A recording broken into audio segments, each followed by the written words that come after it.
We all deserve love, care, attention, respect. Okay, இன்னும் நிறைய இருக்குது, எனக்கு ஞாபகம் வரல. லவ், அஃபெக்ஷன், அட்டென்ஷன், கேர் இதெல்லாமே நம்ம கூட இருக்கவங்க, லவ்ட் ஒன்ஸ், இது மாதிரி நம்ம கூடயே இருக்கவங்க கிட்ட இருந்து கண்டிப்பாக கிடைச்சிடும். பட் ரெஸ்பெக்ட் நம்ம கூட இருக்கவங்ககிட்ட இருந்து மட்டும் கிடைச்சா பத்தாது, எல்லாருமே நம்ம ரெஸ்பெக்ட் பண்ணணும். ஏன்னா ரெஸ்பெக்ட் ரொம்ப முக்கியம். No matter what. ஸோ இந்த வீடியோவில் ராகுல் என்னை யாருமே ரெஸ்பெக்ட் பண்ண மாட்டாங்க, என்னை இந்த மாதிரி தான் எக்ஸாக்டாக இந்த மாதிரி தான் ட்ரீட் பண்ணணும்னு நான் நினைக்கிறேன், பட் அந்த மாதிரி யாருமே என்னை ட்ரீட் பண்ண மாட்டாங்க அப்படின்ற ஒரு பர்சனாக நீங்கள் இருந்தீங்கன்னா this video is for you. நான் சொல்கிற இந்த சிம்பிள் ஸ்டெப்ஸ் மட்டும் ஃபாலோ பண்ணுங்கள், நீங்கள் டிசர்வ் பண்ணுற அந்த ரெஸ்பெக்டை உங்களால் கெயின் பண்ண முடியும். என்னோட வீடியோஸ் இப்போ தான் நீங்கள் ஃபர்ஸ்ட் டைம் பார்க்குறீங்கன்னா welcome, I respect you. Okay, first நமக்கு மற்றவங்க கிட்ட ரெஸ்பெக்ட் வரணும், மற்றவங்க நம்மளை வந்து ரெஸ்பெக்ட்ஃபுல்லாக ட்ரீட் பண்ணணும் அப்படின்னா அதுக்கு நம்ம ஃபர்ஸ்ட் அவங்களை ரெஸ்பெக்ட்ஃபுல்லாக ட்ரீட் பண்ணணும். ஏன்னா நம்ம வேர்ஸ்ட்டாக ட்ரீட் பண்ணால் மற்றவங்க நம்ம வேர்ஸ்ட்டாக தான் ட்ரீட் பண்ண போகிறாங்க. மரியாதை கொடுத்து மரியாதை வாங்க. ஏன்னா எல்லாருக்குமே ஒரு பர்சனல் ஒரு ஸ்பேஸ் இருக்குது, பர்சனல் பவுண்டரி ஒன்று இருக்குது. அந்த பவுண்டரியை நம்ம கொஞ்சம் கூட அந்த லிமிட்டை தாண்டி போயிடக்கூடாது. தாண்டி போயிட்டோன்னா அவங்களை டீஸ் பண்ணுற மாதிரி ஆயிரும். அப்படி டீஸ் பண்ணிட்டோன்னா ஆப்வியஸாக நமக்கு ரெஸ்பெக்ட் வரப்போகிறது இல்லை திரும்ப. ஸோ யார்கிட்ட பேசினாலும் நம்ம சாய்ஸ் ஆஃப் வேர்ட்ஸை நம்ம கொஞ்சம் மைண்ட்ஃபுல்லாக பார்த்து யூஸ் பண்ணோம். ஏன்னா நம்ம கலோக்கியலாக லோக்கலாக இப்படினாலாம் பேசலாம், பட் ஒருத்தவங்ககிட்ட அதே ஸ்லாங்லேயும் வெளியிலையும் இன்னொருத்தவங்ககிட்டே பேசுகிறப்ப அதை கொஞ்சம் நம்ம மைண்ட்ஃபுல்லாக பார்த்து கரெக்ட் பண்ணி அந்த சாய்ஸ் ஆஃப் வேர்ட்ஸை யூஸ் பண்ணணும். ஃப்ரெண்டை நம்ம எப்படி ட்ரீட் பண்ணுறோமோ அதே மாதிரியே ஒரு ப்ரொஃபஷனல் லைஃப்பில் இன்னொருத்தவங்களையும் ட்ரீட் பண்ணிடக்கூடாது. இப்போ நம்மளோட ரெஸ்பெக்ட் போயிடும். இப்போ நம்ம மற்றவங்களை ரெஸ்பெக்ட்ஃபுல்லாக ட்ரீட் பண்ண ஆரம்பிச்சிட்டோம்னா மற்றவங்களும் நம்ம ரெஸ்பெக்ட்ஃபுல்லாக தான் ட்ரீட் பண்ணுவாங்க மோஸ்ட்லி. அப்படி ட்ரீட் பண்ணலைன்னா அதை அக்செப்ட் பண்ணிக்கூடாது. ஒன்று இந்த மாதிரி பேசாதீங்க, கொஞ்சம் ரெஸ்பெக்ட்ஃபுல்லாக பேசுங்கன்னு சொல்லிடணும், இல்லாட்டி இக்னோர் பண்ணிடணும். அதை வந்துட்டு அட்ஜஸ்ட் பண்ணிவிட்டு ஓகே இவங்க இப்படி தான் போகல அப்படின்னு அக்செப்ட் பண்ணிக்கவே கூடாது. அப்படி அக்செப்ட் பண்ணிட்டோன்னா நம்ம ரெஸ்பெக்ட் லூஸ் பண்ணுறதுன்னு அர்த்தம். செகண்ட், இது சொல்கிறதுக்கு எனக்கு கஷ்டமாக தான் இருக்குது.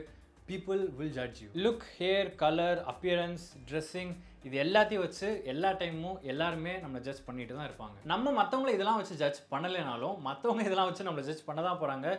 அதை நம்ம கண்ட்ரோலே பண்ண முடியாது. So dress well, groom well, keep yourself neat and clean, இதெல்லாம் வந்துட்டு மற்றவங்க ரெஸ்பெக்ட் பண்ணலைனாலும் உங்களுக்கே நம்ம மேலே ஒரு ரெஸ்பெக்ட் வரணும்னா இது பண்ணுறதுல தப்பு கிடையாது. ஃபார் எக்ஸாம்பிள், நீங்கள் மொக்கையாக ட்ரெஸ் பண்ணிவிட்டு ஷர்ட்லாம் கசங்கிட்டு ஏதோ ஒரு ட்ரௌசரை போட்டுட்டு ஒரு மாலுக்கு போய் பாருங்களேன். அந்த மாலில் போயிட்டு ஏதாச்சும் ட்ரெஸ் சர்ச் பண்ணி பாருங்கள், கண்டிப்பாக ஒரு ஆள் வந்து உங்கள் பின்னாடி வந்துக்கிட்டே இருப்பாங்க. ஏன்னா நம்ம அப்பியரன்ஸ் அப்படி இருக்குது. நான் நிறைய இடம் இதை பண்ணியிருக்கேன். நான் என்ன தான் ஃபேஷன் பற்றி வீடியோ போட்டாலும் வெளியில் போகிறப்ப சம்டைம்ஸ் எனக்கு மூட் இருக்காது, நல்ல ட்ரெஸ் பண்ணலாம் தோணாது. நான் போய் ஒரு ட்ராக்கும் ஏதோ ஒரு சம்டைம் கிழிஞ்ச டிஷர்ட் கூட போட்டு போயிருக்கேன். அந்த சேல்ஸ் பர்சன் பின்னாடியே வந்துடுவாங்க, இவங்க ட்ரெஸ் எடுக்க வந்தாங்களா, ட்ரெஸ் வந்து சுடுறதுக்கு வந்தாங்களா அப்படின்ற மாதிரி தான் ட்ரீட் பண்ணுவாங்க. எனக்கு செம்ம கடுப்பாகும். ஆப்வியஸாக எனக்கே தெரியும் நான் அப்படி ட்ரெஸ் பண்ணியிருக்கேன், அதனால தான் என்ன அப்படி ட்ரீட் பண்ணுறேன் அப்படின்னு. அண்ட் டெஃபினட்டாக அசிங்கமாகவும் இருக்கும். ஸோ அந்த மாதிரியான சுச்சுவேஷனில் நீங்கள் மாட்டிக்கக்கூடாதுன்னு நினச்சிங்கன்னா அது கண்டிப்பாக நமக்கு டிஸ்ரெஸ்பெக்ட்ஃபுல்லாக தான் ஃபீல் ஆகும். என்ன பண்ணுறது, அதுக்காகவாச்சும் நம்மளோட அப்பியரன்ஸை நம்மளால் பார்த்துக்கணும். ஆஃபீஸ் போகிறீங்கன்னா அதுக்கேற்ற மாதிரி ட்ரெஸ்ஸஸ் சூஸ் பண்ணுங்கள், அதுக்கேற்ற மாதிரி உங்களோட அப்பியரன்ஸ் வச்சுக்கோங்க. காலேஜ் போகிறீங்கன்னா அதுக்கேற்ற மாதிரி உங்களோட அப்பியரன்ஸ் வச்சுக்கோங்க. வெளியே போகிறீங்கன்னா அதுக்கேற்ற மாதிரி ஃபன்னாக என்ன வேணாலும் நீங்கள் ட்ரை பண்ணலாம். ஸோ பிளேஸ் பேஸ் பண்ணி அதுக்கேற்ற அப்பியரன்ஸை நீங்கள் மெயின்டைன் பண்ணிக்கோங்க. Third, taking responsibility. நம்ம ஒரு சின்ன பையனாக இருக்கோம், டீனேஜில் இருக்கோம், ஒரு பாய் அந்த கேட்டகரியில் இருக்கோம்னா எவனுமே நம்ம மதிக்க மாட்டான், விச் இஸ் ஃபைன், மதிக்கணும்னு அவசியமும் கிடையாது. பட் ஒன்ஸ் நம்ம வந்து டீனேஜ்லாம் க்ராஸ் பண்ணியாச்சு, ஒரு அடலசன்ட் ஸ்டேஜுக்கு வந்தாச்சுன்னா நம்ம பாய் இல்லை, மேன், கேர்ள் இல்லை, விமன். ஸோ அந்த டைமுக்கு வர்றப்போ நம்ம கண்டிப்பாக சில ரெஸ்பான்சிபிலிட்டி, நமக்குன்னு இருக்க ரெஸ்பான்சிபிலிட்டியை நம்ம எடுத்து தான் ஆகணும். டேக்கிங் ரெஸ்பான்சிபிலிட்டி என்ன சொல்கிறேன்னா, ஒரு வேலைக்கு போகிறதா இருக்கலாம், இல்லை வீட்டை பார்த்துக்கிறதா இருக்கலாம், வீட்டில் ஏதாச்சும் பிரச்சனை நான் சால்வ் பண்ணுறதா இருக்கலாம், இல்லை ஃப்ரெண்டுக்கு ஒரு பிரச்சனைனாலும் அவங்க கூட நிற்கலாம். இதெல்லாம் வந்துட்டு ரொம்ப பேசிக்கான ஒரு ரெஸ்பான்சிபிலிட்டி. இதெல்லாம் நம்ம வந்துட்டு இக்னோர் பண்ணாமல் அந்த நேரத்தில் அந்த ரெஸ்பான்சிபிலிட்டி எடுத்தோன்னா டெஃபினட்டாக நம்ம ஒரு ரெஸ்பெக்ட்ஃபுல் பர்சனாக தான் மற்றவங்களுக்கு தெரியும். ஓகே, நெக்ஸ்ட், இது ரொம்ப முக்கியம். இது வரைக்கும் சொன்னதெல்லாம் கூட ஓகே, அதை ஃபாலோ பண்ணலாம், பண்ணாமல் இருக்கலாம், it's completely fine. But this one is very important. உங்களோட கோல்ஸை நீங்கள் அக்கம்ப்ளிஷ் பண்ணுறது. ஏன்னா நம்ம என்ன தான் ட்ரெஸ் பண்ணாலும், என்ன தான் நல்லா கம்யூனிகேட் பண்ணாலும், என்ன தான் நம்ம அப்பியரன்ஸ் இருந்தாலும் people don't give a shit if you're not successful. நமக்கு தெரிஞ்சு எவ்வளவோ கதை இருக்குது. யாராச்சும் ஒருத்தவங்க ஏதாவது ஒரு எக்ஸாம் ப்ரிப்பேர் பண்ணிட்டு இருப்பாங்க, ப்ரிப்பேர் பண்ணுற வரைக்கும் ஒருத்தன் மதிக்க மாட்டான், கிளியர் பண்ணிட்டான், அந்த ஒரு வேலை கிடச்சிச்சுன்னா அவ்வளோ ரெஸ்பெக்ட் அவனுக்கு வந்து குமியும். வீட்டில் சும்மா இருந்தால் நோ ரெஸ்பெக்ட், வேலைக்கு போயிட்டா ஆட்டோமேட்டிக்காக ரெஸ்பெக்ட் வந்து. இது ரொம்ப கஷ்டமான விஷயம் தான், பட் தட்ஸ் த ஃபேக்ட். யாருமே ரெஸ்பெக்ட் பண்ண மாட்டாங்க. நம்மளோட கோல்ஸில் நம்ம கான்சன்ட்ரேட் பண்ணலை, நம்மளோட கோல்ஸை வந்து நம்ம அச்சீவ் பண்ணலை அப்படின்னா.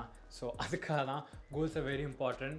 அதை அக்கம்ப்ளிஷ் பண்ணுறதும் அவ்வளோ இம்பார்ட்டன்ட். நம்மளோட கோல்ஸை நம்ம அக்கம்ப்ளிஷ் பண்ணால் யார் ரெஸ்பெக்ட் பண்ணுறாங்களோ இல்லையோ, நம்மளோட கோல்ஸ்னு ஒன்று இருந்துச்சுன்னா அதை நம்ம அக்கம்ப்ளிஷ் பண்ணி தான் ஆகணும், வேறு வழி கிடையாது. அதுக்காக ரெஸ்பெக்ட் கிடைக்கணுன்றதுக்காக நம்ம கோல் அக்கம்ப்ளிஷ் பண்ணணும் அவசியம் கிடையாது. நம்மளோட கோல்ஸை நம்ம கம்ப்ளீட் பண்ணால் அது மூலயமா ரெஸ்பெக்ட் கிடைக்கும்னு சொல்கிறேன். நெக்ஸ்ட், சைக்கலாஜிக்கலி ஒருத்தவங்க என்ன தான் அச்சீவ் பண்ணாலும், என்ன தான் வந்து அக்கம்ப்ளிஷ் பண்ணாலும், அவங்களோட அச்சீவ்மெண்ட்ஸ், அவங்க என்னென்னலாம் பண்ணுறாங்க, அவங்களோட ஸ்டேட்டஸ்லாம் பற்றி ரொம்ப பிராக் பண்ணிட்டே இருந்தாங்கன்னா, அதாவது தற்பெருமைன்னு சொல்லுவாங்களே, அந்த மாதிரி பண்ணிகிட்டே இருந்தோம்னா யாராக இருந்தாலும் நம்ம ரெஸ்பெக்ட் பண்ண மாட்டாங்க. அது நம்ம எவ்வளோ பெரிய ஆளாக இருந்தாலும் பரவாயில்ல. அந்த மாதிரி பர்சனாலிட்டிஸ் செலிபிரிட்டிஸாக இருக்கலாம், இல்லை நம்மளோட லைஃப்பில் இருக்கலாம், நிறைய பேரை பார்த்துருப்போம். ஆக்சுவலாக அவங்க ரொம்ப சக்ஸஸ்ஃபுல்லாக இருப்பாங்க. பட் அவங்க அதெல்லாம் சொல்லி காட்டுறதுனாலே நமக்கு அவங்க மேலே இன்ட்ரெஸ்ட் போயிடும். ப்ளஸ் அவங்களோட சக்ஸஸ்லாம் நமக்கு ஒரு மேட்டராகவே தெரியாது. But at the same time இன்னொரு பர்சன் நிறைய எதோ அச்சீவ் பண்ணியிருப்பாங்க. பட் அவங்கள பற்றி அவங்க பேசக்கூட மாட்டாங்க.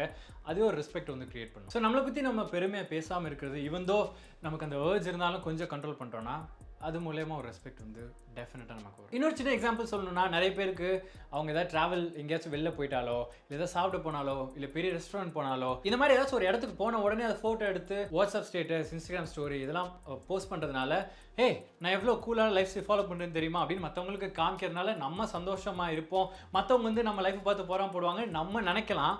பட் அந்த பார்க்குற யாருமே வந்துட்டு நிஜமாக நம்ம ஹாப்பியாக இருக்கிறத பார்த்து ஹாப்பியாலாம் இருக்க மாட்டாங்க. So it's waste. நம்ம லைஃப் ஸ்டைலில் மற்றவங்க ஷோ ஆஃப் பண்ணுறது waste. Unfortunately whole social media works like that. லாஸ்ட்டாக ஆப்வியஸாக எனக்கும் மற்றவங்க ரெஸ்பெக்ட்ஃபுல்லாக ட்ரீட் பண்ணணுன்னு தான் ஆசை. ஐ மீன் பர்சனலாக. பட் நான் என்ன பண்ணுவேன்னா, ஃபர்ஸ்ட் நான் என்னை ரெஸ்பெக்ட்ஃபுல்லாக ட்ரீட் பண்ணிக்குவேன். மற்றவங்கள என்னை ரெஸ்பெக்ட்ஃபுல்லாக ட்ரீட் பண்ணுறாங்களோ இல்லையோ, ஐ டோன்ட் ஈவன் கேர். இதான் இருக்கிறதுலே சிம்பிளான ஒரு வே.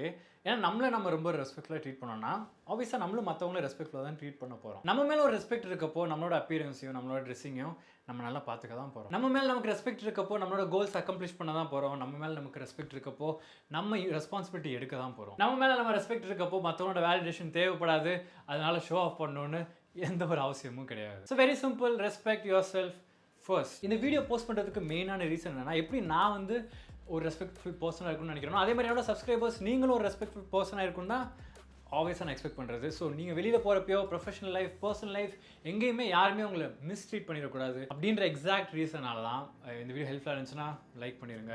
நெக்ஸ்ட் வீடியோவில் பார்க்கலாம். See you, bye, do what you love, stay happy. And இந்த வீடியோ பற்றி என்ன நினைக்கிறீங்க, ப்ளஸ் நீங்கள் உங்களோட ரெஸ்பெக்டை ஹோல்ட் பண்ணிக்கிறதுக்கு என்ன ஃபாலோ பண்ணுங்கன்றதை காமெண்ட் செக்ஷன் மென்ஷன் பண்ணுங்கள். Limited time. ராகுல்.